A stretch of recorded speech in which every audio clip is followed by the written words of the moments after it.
Hey everybody, welcome to another living room edition of Baseball Night in New York, brought to you by your Tri-State Cadillac dealers, Doug Williams, alongside Todd Zeile and Anthony Recker. It appears and sounds as if Todd has once again hired a bunch of birds to both chirp and fly behind him every once in a while. So, Todd, we appreciate you adding that dynamic to your set, as always. Thank you. I'm just doing what I can do, Doug, to try to give you a little taste of Southern California while we're all in quarantine. Yeah. I appreciate it. I switched up my backdrop a little bit today. Just happened to have a nice print of a baseball behind me, so I'm just doing what I can. Guys, today we're talking catchers. In New York right now, we have two very different catchers with some of the same issues, fairly similar players at different stages of their career. Gary Sanchez and Wilson Ramos. And let's start with Sanchez. And Anthony, I'm curious because we talk so much about his defense.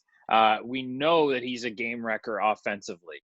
What does he have to do in this, whatever this is, if you still want to call it the offseason or before the 2020 season starts? What does he have to do to improve himself defensively to make him that much better of an all-around player?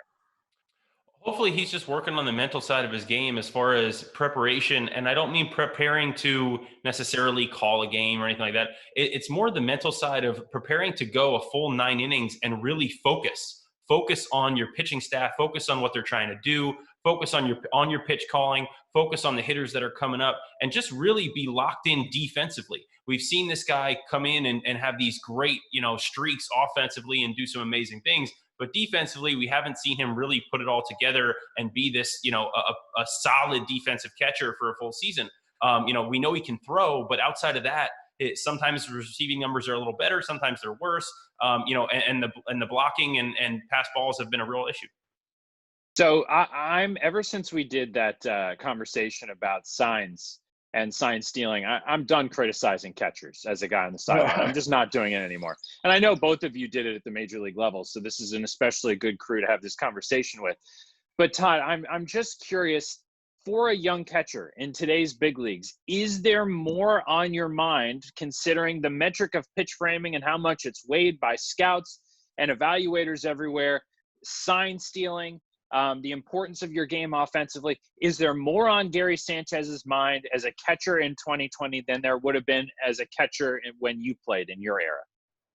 That's a great question, because I think it's a strange dichotomy right now because there's such an emphasis played on offense. I think when I was coming up, there was a premium paid on defense. If you could be a catch and throw guy and gave a little bit of offense, then you were a valuable asset to a team. There was a lot of guys around the league at that time that, lived under those guidelines. I think now you're looking for a catcher that can just be adequate back there, try to work a pitching staff.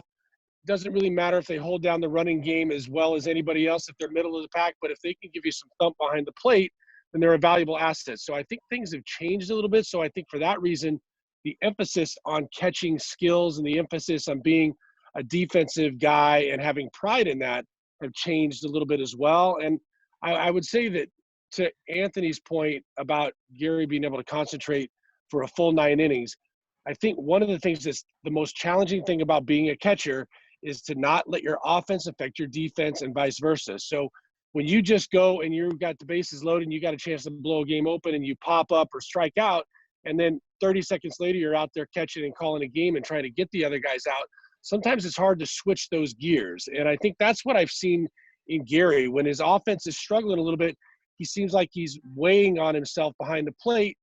Speaking of supplying offense from behind the plate, let's switch gears to the Mets and Wilson Ramos. And Anthony, this is a guy who is a veteran, has had plenty of success at the big league level, and yet he comes into spring this year in better shape, trying to experiment with a new stance behind home plate.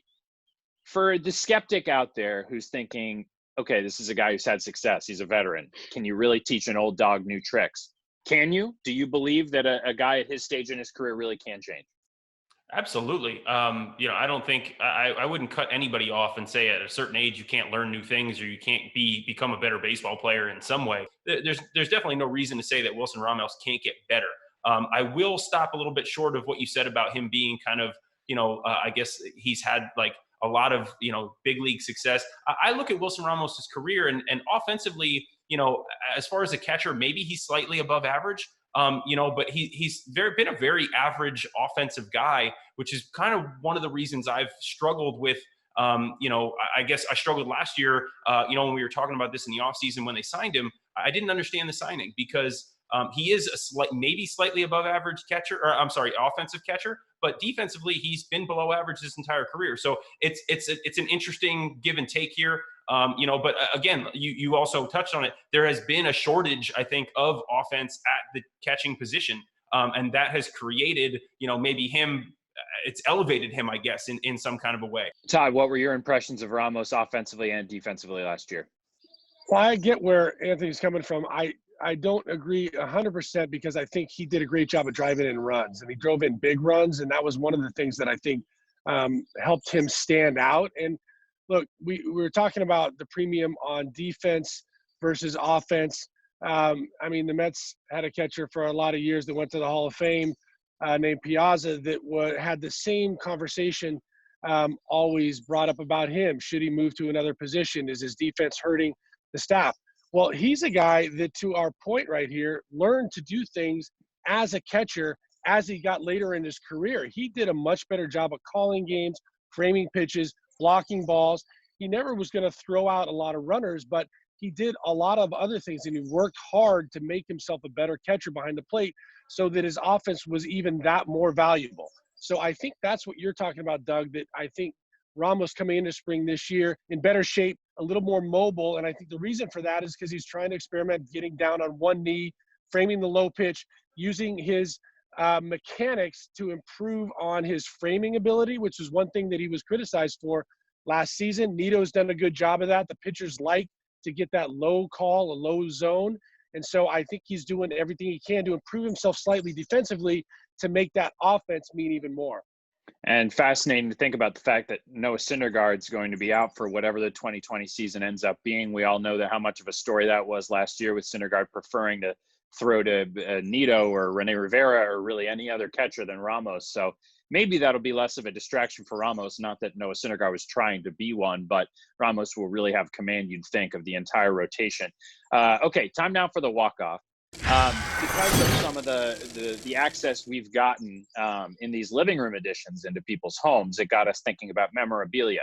Now, both of you guys played in the big leagues, so you have a different perspective here. I don't think either of you guys are trying to collect the signatures or jerseys or caps or baseballs of other big league players. But I'm curious, and Anthony, we'll start with you. What is the one possession you still have from your big league playing career that means the most to you? I have all my jerseys. I'm probably never going to get rid of them. I have never framed them. I've never put them up. I've seen a lot of guys do that. I do have one signature from my playing days. It's the only time I've ever gotten a signature from a fellow player. It was Mariano Rivera's last year. You have your first career hit, I'm guessing, first career homer? I have no idea where that is. Wow. I'm similar in the sense that I wasn't trying to get autographs all the time. I have 3 things from my career, I guess 4 things from my career that I had saved. None of them are mounted or on a wall or in a trophy case or anything, but I have my first hit, I have my first home run, and I have my last home run. But the one that I just sticks in my mind is like a really memorable moment for me was I had a chance to meet Mickey Mantle. He came to St. Louis. He was friends with Mike Shannon, and he had a poster that Shannon wanted him to sign. He signed it for me, so I have a Mantle poster somewhere. But that was like the most special moment because he was just genuine. He took some time to talk to me, and he was just such an icon and still just a class act. I find both of your answers fascinating, and the fact that I have my first and only little league home run ball and Anthony Recker doesn't have his first big league home run ball. Guys, it's been great as always. Todd, Zeile, Anthony Recker. This has been another living room edition of Baseball Night in New York, brought to you by your Tri-State Cadillac dealers. Thanks for watching, everybody. We'll see you tomorrow.